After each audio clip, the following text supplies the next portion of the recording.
Sometimes they can do the experiment like this on a table. And of course, we know the weight of these objects. For example, this one is 200 grams, this one is 200 grams, and this one is 500 grams. We can change the weight of those objects until the whole system is equilibrium, meaning they are stationary. And this person will draw the force vector, which is proportional to the weight of each object. For example, if the object on the right here is 300 grams, we will draw a vector with like 3 centimeters. The second arm on the right, for example, it is 400 Newton. We will draw a vector which is 4 centimeters. That is just the principle of the experiment. Each object here can weigh like 100 grams or 50 grams. So if it is 100 grams, we have 5 objects here. So the weight here is 500 grams. Or it could be just like 10 grams, just small object. 10 grams for each object. So the 5 object is 50 grams. This is also 50 grams, 5 objects. And this is 4 objects, so 40 grams. And then we'll draw the vector, 50 like 5 centimeters. It is 5 centimeters also, and the other one 4 centimeters. So that the 3 vectors will form a triangle, meaning the sum of the 3 vectors is 0, like this, going in one direction, like this, and then up and then down, forming a closed triangle. So the sum of the 3 forces in this experiment is 0. The total force is 0, meaning the system is equilibrium. So this is a demonstration of the equilibrium of a system, meaning the total force acting on it must be 0.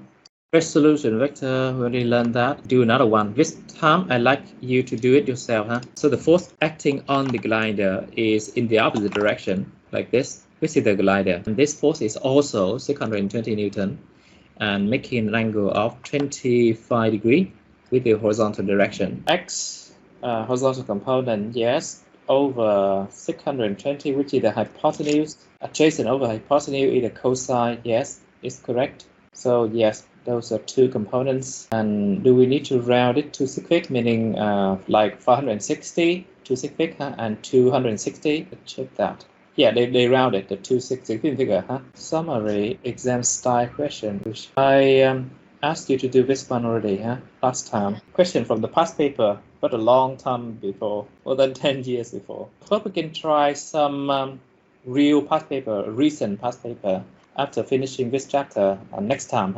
Some real past paper. The next thing we would do with these questions in this, I sent you the link to this book on the drive, and then you can open the book directly on your computer. This is question number 4. Distinguish between a vector has directions such as force or velocity. Okay. Question B. Given the mass 120 Newton hung from the 2 strings shown in the figure, determine the tensions on the 2 strings so that those tensions can hold this object still stationary. Okay. Do you think that you can do this question B, finding the tension? Okay. Let's call those tension F1 and F2 respectively. F1 on the string A and F2 on the string B, or T for the tension, and T2 in this direction, T2.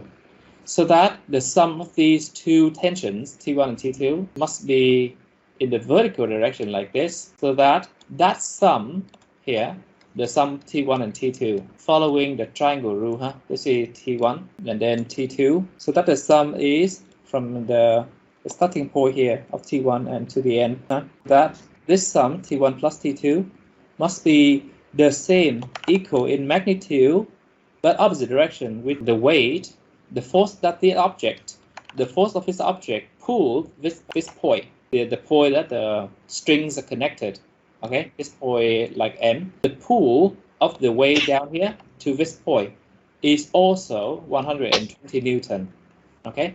So T1 and T2 must be upward, vertically upward like that, and the sum is 120 Newton, the same with the pulling force downward. In this case, you see that the angle here is 40 and 50, meaning the sum is 90 degrees. Okay, 50 degrees is 90 degrees.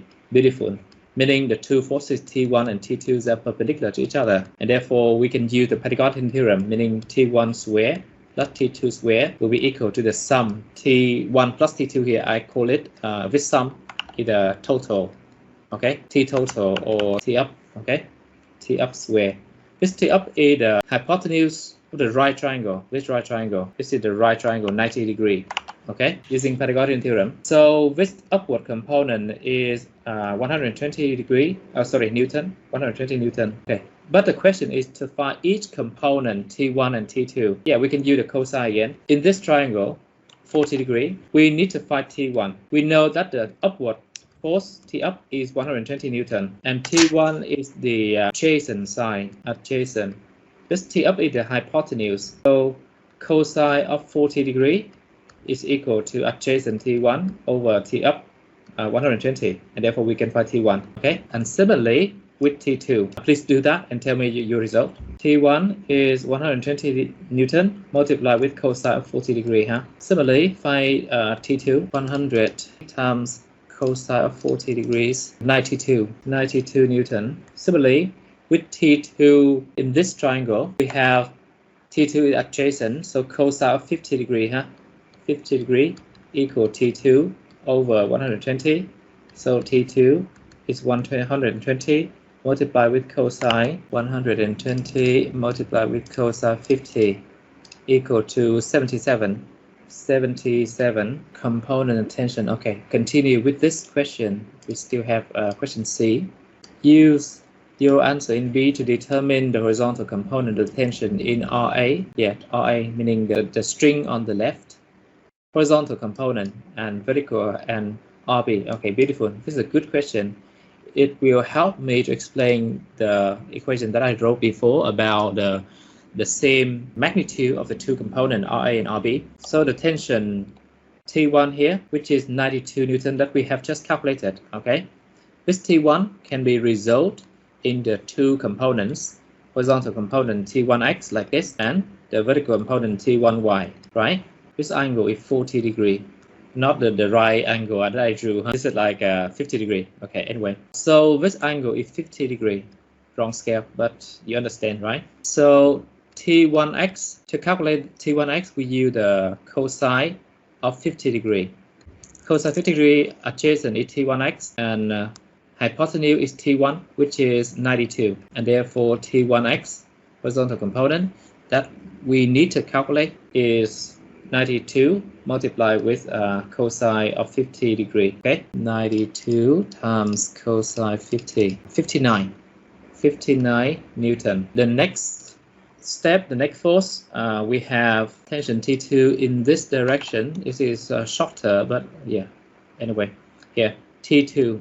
Similarly, we resolve it into two components, horizontal component T2x and T2x like this. Okay, they cancel each other out. So that the sum of the three forces, this is T1, this is T2, the tension on the right string. The sum of those two is this one, which is equal to the pulling force down, 120 Newton.